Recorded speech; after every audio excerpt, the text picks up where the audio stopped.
In 1992, young Koum stood in the line to get his food stamps. He migrated with his mother from a small Ukrainian village near the capital of Ukraine, Kiev. They fled from troubling anti-Semitic politics spread in the late 80s in Soviet Union. With no money and relatives behind in the US, he helped his mother sweep the floor in a grocery shop. In the same year, Mark Zuckerberg was just 2 years old, and he couldn't help young Koum and offer several food stamps to him, only his baby toys to play with. Later, Mark refused to employ young Koum after they had left Yahoo and again had no money. If Mark could, he would do it, I'm sure. And maybe later, he would pay less than $90 billion to acquire a young Koum company WhatsApp. What a story, what a chance Mark missed.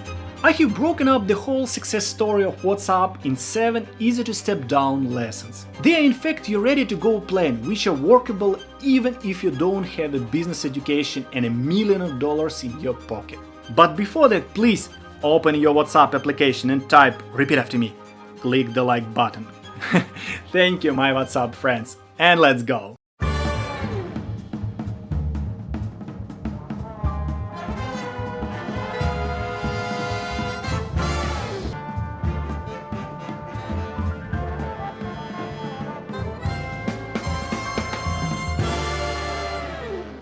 Lesson number 1.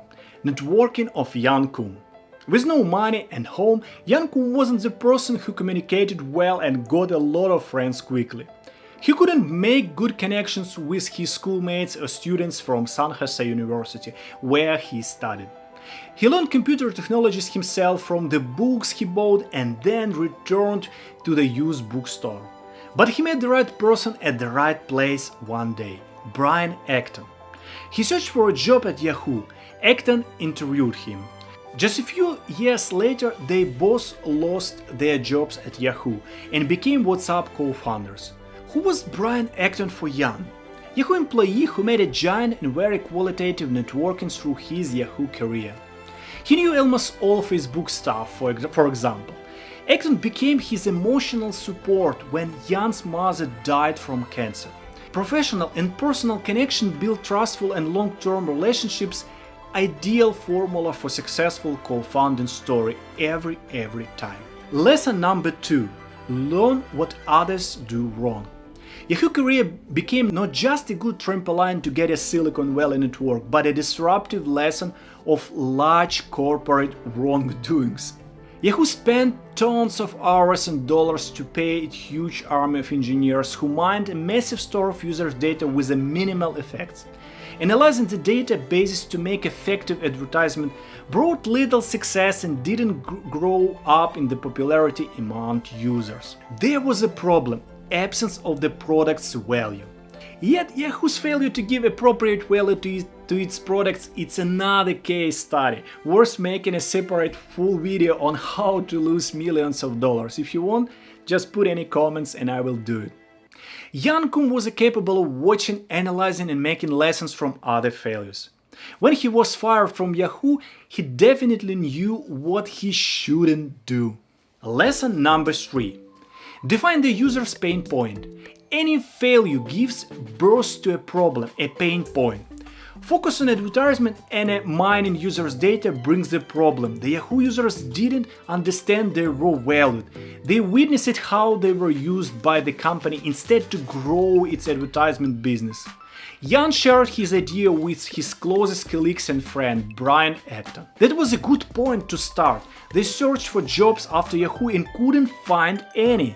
That was the case of lots of US billionaires who teach us: if there is no job for you, employ yourself by your own company.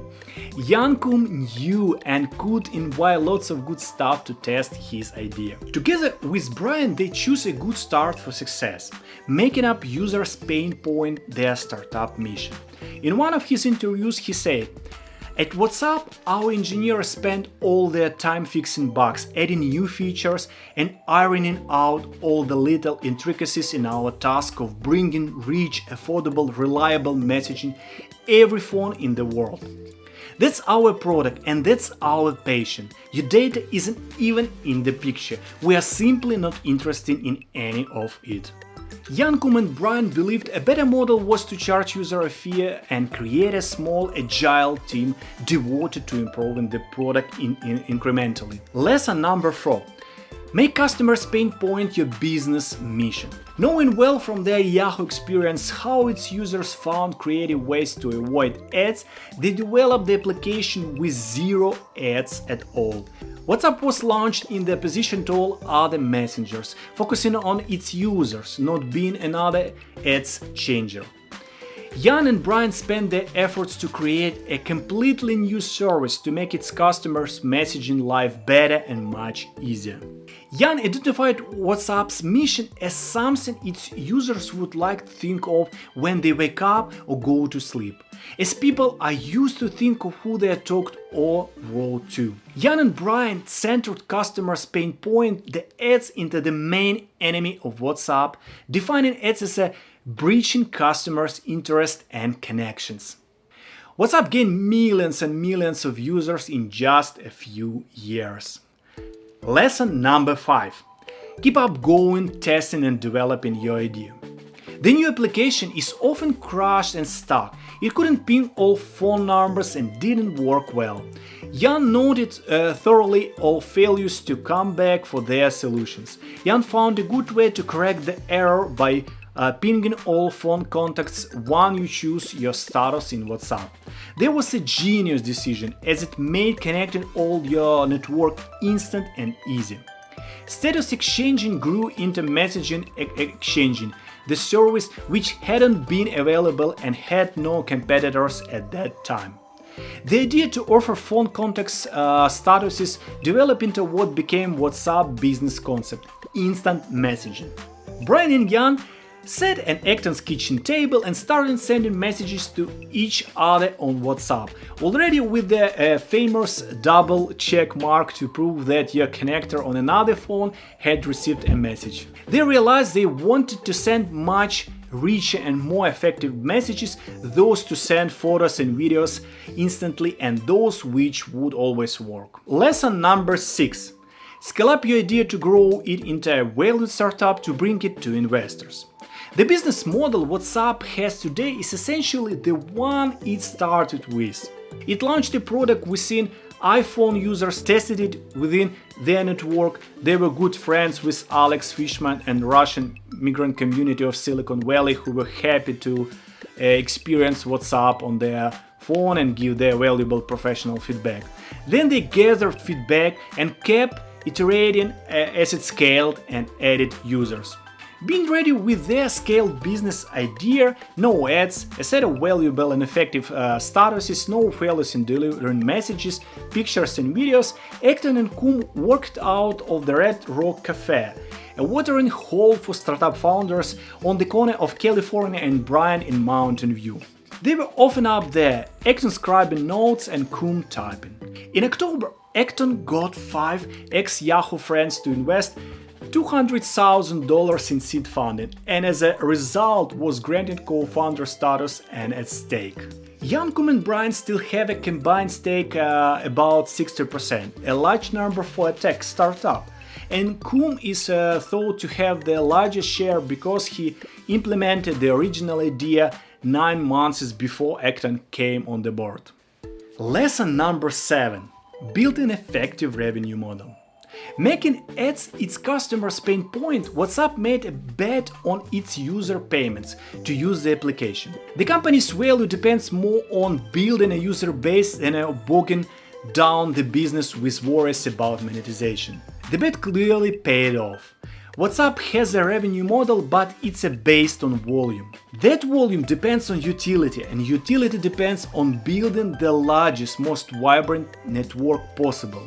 In just a few months after WhatsApp launch, Brian and Jan Koum updated it for the iPhone to send photos and was shocked to see user growth increasing even when it had the $1 price tag. They didn't use press to promote the application.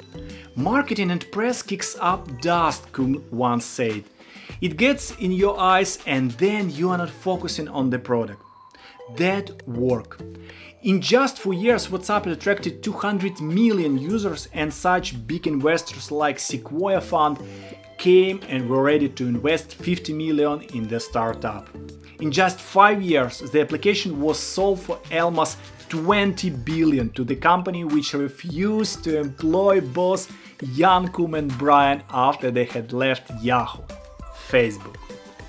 Jan signed the deal at the same place of the world where he stood as a 16-year-old teenager seeking food stamps for him and his mother. The two poor immigrants fled from anti-Semitic Soviet Ukraine.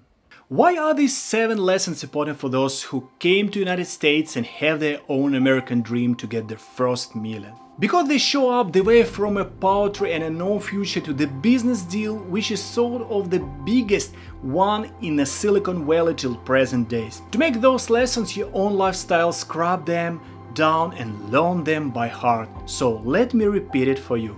The first one, start with growing your network. Be at the place where you are planning to try your business, make connections every day. The second one, make other companies' profiles, study them thoroughly, find their loopholes to understand where you can go. The third one, find the problems, study the biggest pain points of people and choose the one you would like to solve. The fourth one, bring in the pain point as your mission, your task to help people get it solved. The fifth one, start experiencing your idea. Don't give up even if it fails. Determine failures as the way to redesign or develop your idea. The sixth one, scale your idea. Define how you are going to monetize it and find out if your customers are ready to pay for it. If it's paid, your investors get interested in it. And the last one, find your revenue model. Focus on what your mission and value proposition can bring to your customers. Thank you for watching my video. I hope you enjoyed it and find some business lessons for you helpful and valuable. And please remember, the next time when someone is asking you for food or food stamps, maybe it's worth to help. Maybe a hungry founder of a new multi-billion company is standing in front of you. Maybe you are missing your next $19 billion deal. See you, friends!